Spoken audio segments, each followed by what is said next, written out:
What is going on, everyone? This is Summer2, bringing you guys our LDL Week 4 battle. I believe it is Week 4 against Kelvin and the Tokyo Tops. We are currently unwinnable at this point at 0-3, and hopefully, this week we'll be able to make a change to that and stuff, as you guys do see on the screen. We're watching this battle from Kelvin's perspective. We weren't able to get our perspective going as well. As not a team builder, just school and everything got in the way, so my apologies on that. But it was a very close battle, as you guys will see. It was a really fun battle, and without further ado, let's go ahead and actually start this battle right now. Actually, let's actually go back. As you guys do see, Kelvin decided to bring his Mew, his Florges, his Mega Venusaur, his Nihilego, his Salamence, and his Bisharp. I decided to bring Conkeldurr, Thundurus, T, Mega Alakazam, Nidoqueen, Weavile, and Vaporeon. So let's go ahead and jump into this. I wanted to kind of bluff the... I wanted to lead with... what's it called? Conkeldurr, just to kind of see if he would lead Mew with Will-O-Wisp, so that's actually what ended up happening. I straight up went for the knockoff to hit this Mew as hard as I can, because I know that this Mew has been really problematic to kill in the past. And so I go ahead and I get the knockoff off onto this Mew as the Mew goes for the Psychic. It does a tremendous amount of damage, as I'm not Light Orb, I am a Flame Orb Guts variant. And unfortunately, I don't think I ran Mach Punch on this thing. If so, the Mach Punch would have been able to pick up the kill on this Mew. But because of that, and I didn't want to risk losing Conkeldurr so early in the match, I decided to switch out into my Weavile, predicting the Psychic again, but instead, Kelvin actually makes a wonderful read on his part and goes for the Flamethrower with the Mew, doing over 50% to my Weavile, which is absolutely scary in of itself. But because I know that I am faster than this Mew, knowing that I knocked off its Assault Vest, I know I can get off a free knockoff on basically anything, including the Mew if he wants to leave it in. But instead, he actually switches it into his Florges, and me reading that, I actually ended up going for the Poison Jab. The roll was in between, I think, like 45 to 55%, and as you do see there, it just did a little bit under 50% with the leftovers recovery. I really wanted to push for the roll, so I went for the Poison Jab again, and unfortunately it just does not work out in my favor, as the Moonblast does come out from the Florges and does end up knocking me out, which is really unfortunate, because we lost such a huge, powerful member of our team so early on. But I feel like I was able to come back and take care of this, handle the battle accordingly, as you guys will see, up until the very end. We are running a Life Orb Sheer Force Nidoqueen this week, or actually no, Joy Galaxy actually comes in. I forgot I did this, but Joy Galaxy comes in, figuring that Florges can't really do anything. I actually go ahead and go for the Nasty Plot just to see if I can potentially start to wipe out some of his Mons with it. Then from there, I believe I just go for the Thunderbolt, and afterwards, he's going to be bringing in his Nihilego, which is honestly going to be his main response to Joy Galaxy, which unfortunately for me absolutely does outspeed Joey Galaxy, which is really scary. And there's a play in the future that you guys will see that where I kind of do mispredict or misplay as far as wanting to damage this Nihilego, but I go ahead and I would draw out my Joey Galaxy, not wanting to take a Power Gem, and I send in Vaporeon. Bubble Buddy, this Nihilego is actually going to be able to get up Stealth Rocks, get up Toxic Spikes the next couple turns, as I'm actually going to go ahead and go for the Scald, if I'm not mistaken. Or I go for the Wish. No, I actually go for the Wish, thinking that I'll be able to heal up my Conkeldurr. Yep, that's exactly what I do, knowing that I can easily switch in on the Toxic Spikes already being burned. I don't have to worry about anything there. So he's going to go ahead and actually swap out into his Mega Venusaur, while I'm going to go ahead and swap into my Conkeldurr to heal it up. And even with that, and even though I was Guts boosted and stuff, I did have Ice Punch on this Conkeldurr, just because it's the only thing that could do enough damage to this Mega Venusaur once it was Mega Evolved, getting the Thick Fat ability up, tanking it from fire and ice type attacks, really making it really only weak to like flying, psychic, and what, ground, I think it's neutral to ground. But Ice Punch also has the potential to flinch and also has the potential to freeze, and I was really kind of banking on that for this turn here, which is unfortunate because I don't really like to play like that. But the Giga Drain comes off, as you see. That's a rough roll, whether or not we live the next one after the burn damage. Ice Punch comes off, easily goes ahead and does 25% to it. For me, I was just thinking I need to make this thing a little bit more weaker. Giga Drain comes off. I'm thinking I can live another one. Unfortunately, that is not the case, though. As you guys do see, 3 scoops does go down after the next Giga Drain, and Venusaur is almost back up at full health.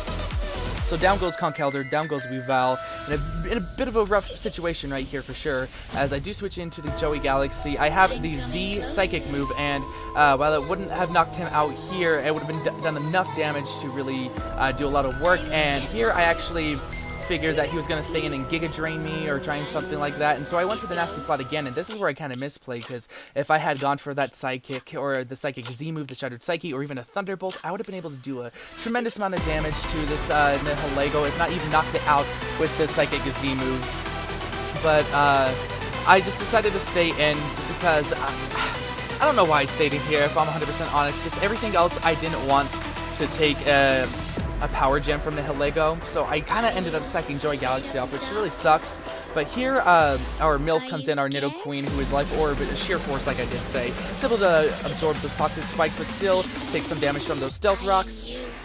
Knowing that it's going to be swapped out, I believe I actually do go for the Earth Power here.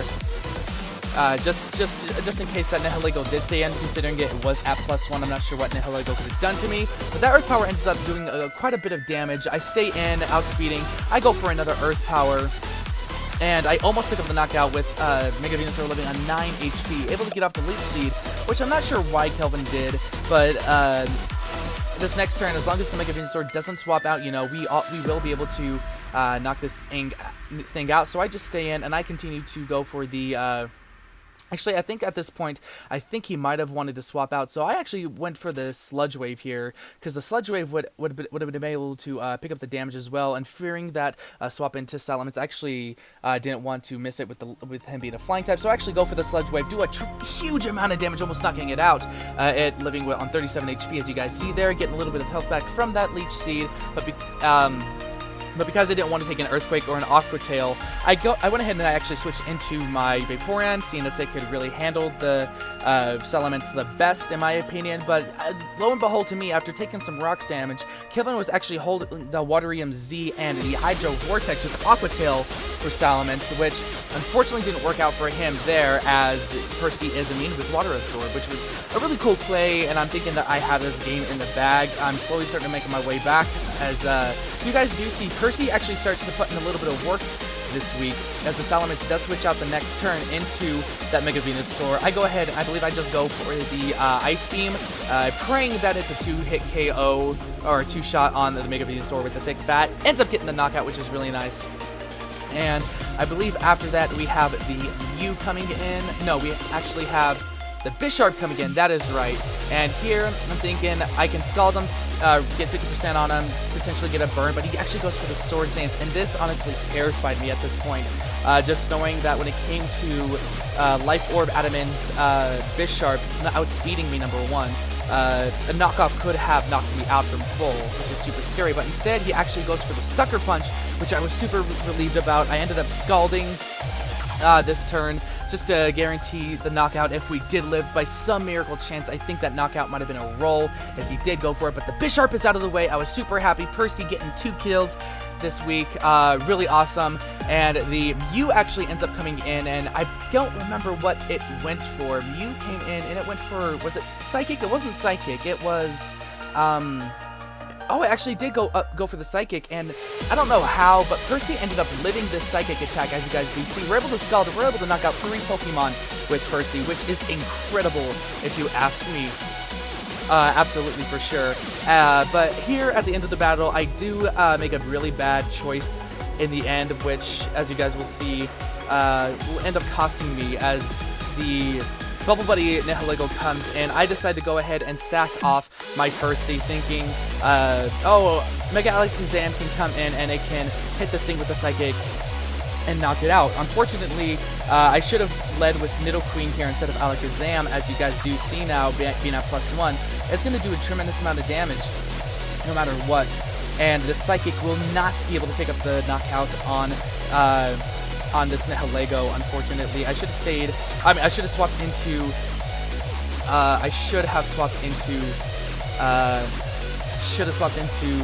What's its freaking name? Nidoqueen. Going for the Sludge Wave. I mean, the Earth Power. I would have been able to knock out the. I definitely would have been able to knock out this Nihilego in one turn and saved Mega Alakazam in the back to outspeed both of his remaining Mons at lower health, especially with the Salamence being as low as it was. But unfortunately, I thought the Psychic could have knocked it out. I didn't run the calc on it. I just kind of assumed, which ended up costing me in the end, as we do send in MILF now to Earth Power, go ahead and get the go ahead to knock out the Nihilego, but because it's at +2 now, that Nihilego is able to do a tremendous amount of damage to Nidoqueen, bringing us down into the red. And because we're not Scarfed, we are Life Orb, we're not going to be able to outspeed that Salamence. And Salamence, well, Kelvin actually did something really interesting at the end, and something I was actually praying for. The most ungenuine way to win a game, though. He ends up going for a Fly here, and Fly is a 95% accurate move, which is honestly scary to go for. But here I was thinking, you know, if he misses, we still have a potential to win. But that huge misplay with the Mega Alakazam really did cost us. I could have easily gone into Nidoqueen with the health that we had, Earth powered. If not, gotten attacked by that Salamence, I could have easily gone and gotten the Ice Beam off the next turn, lived a hit. Gotten the Nihilego in. Mega Alakazam would have been able to outspeed after. Only having one Beast Boost off. I'm not sure if we would have lived an attack there, but I think we could have made that game a lot closer, unfortunately. I think we could have picked up that victory, which sucks, but, you know, I kind of did the same thing last week once again with knowing which Mon to send in and which Mon to sack off. I really made that mistake now 2 weeks in a row, and that is unfortunate as we are heading into week 5 now. As a 0-4 record. I'm sorry, I kind of had a brain fart there. But, I mean, good game to Kelvin. You know, he really came prepared for a lot of different things. The Joey Galaxy sack, I don't know what I was thinking there, if I'm quite honest with you. I should have gone for that that Psychic Z move instead of the nasty plot. I think I wanted to guarantee the kill on Mega Venusaur just because it was so bulky. But at the end of the day, knowing that Nihilego was coming in, I should have hit that Shattered Psyche on Nihilego. Then it would have been a problem later on. The sack, bringing in Mega Alakazam to handle the Nihilego after one Beast Boost was crazy. I should have waited until afterwards. I should have sent a Nidoqueen there. But yeah, that's unfortunate. But you know what? We're going into the next week with an open mind, as we are going to be taking on Jesse and the Australian Arcanines now. But if you guys did enjoy this video, please leave a like and comment down below. Let me know what you think I should have done, which Pokemon you think I should have brought for this battle. As well as, if you are new here, please subscribe. I would greatly appreciate your subscription, as I do try to provide a lot of fun content for you guys here, Pokemon related, sometimes non-Pokemon related. And yeah, that's going to be that, guys. I'm going to catch y'all later. My name is Summer2, and I'll see you in the next one.